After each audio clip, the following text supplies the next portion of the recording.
CM ಬದಲಾವಣೆ ಬಗ್ಗೆ Congress high command ಮಹತ್ವದ ತೀರ್ಮಾನ, ಡೆಡ್ಲೈನ್ಸ್ ಫಿಕ್ಸ್.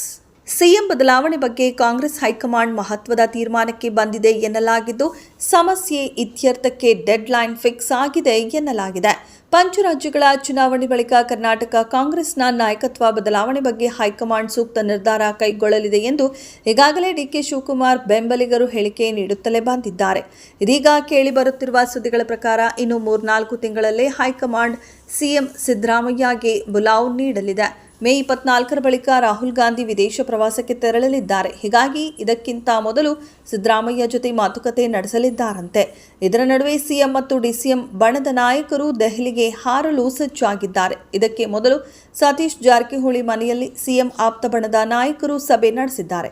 ಸಾಧನಾ ಸಮಾವೇಶದ ಬೆನ್ನಲ್ಲೇ ಕರ್ನಾಟಕ ಕಾಂಗ್ರೆಸ್ನಲ್ಲಿ ಮಹತ್ವದ ಬೆಳವಣಿಗೆಗಳಾಗುವ ಸಾಧ್ಯತೆ ಇದೆ.